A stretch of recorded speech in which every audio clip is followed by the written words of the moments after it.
In today's video, I'm going to teach you how to fix the common issue of no sound in Steam games in just 5 minutes. If you're facing this frustrating problem, don't worry, we'll walk through each step together, so you'll be back to gaming with sound in no time. Let's start by opening your Steam app. You can do this by clicking on the Steam icon on your desktop or from the Start menu. Once Steam is up and running, go ahead and click on Login at the top right corner of the screen. After that, you'll need to enter your account name and password. Make sure you type them correctly to avoid any login issues. Once you're logged in, click on Sign In. This will take you to your Steam homepage, where you can see all your games and activities. Now that we're on the homepage, let's proceed to your game library. You can access this by clicking on Library at the top part of the Steam interface. From here, scroll through your list of games and select the one that's been giving you sound problems. Once you've picked your game, right-click on it and select Properties from the drop-down menu.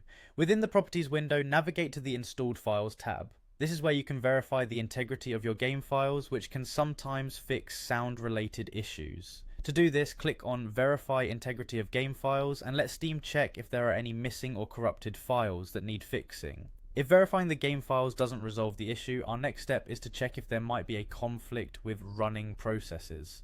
For this, we'll need to open the Task Manager. You can do this by pressing Ctrl plus Shift plus ESC, or by right-clicking the taskbar and selecting Task Manager. Once you're in, scroll down to find the Steam process, click on it, and then select End Task. This action will close Steam completely. After closing Steam, go to your computer's search bar, type in Steam, and right-click on the Steam app that appears. Select Open File Location from the options provided. This will take you directly to the folder where Steam is installed. Once there, right-click on the Steam icon again, and click on Properties. In the Properties window, head over to the Compatibility tab. Here you'll see an option that says Run this program as an administrator. Check this box to ensure Steam has the necessary permissions to function properly, which can sometimes resolve sound issues. Finally, click Apply and then OK to save the changes. By following these steps, you should be able to resolve the sound issues you're experiencing in your Steam games. Thank you for watching, and happy gaming.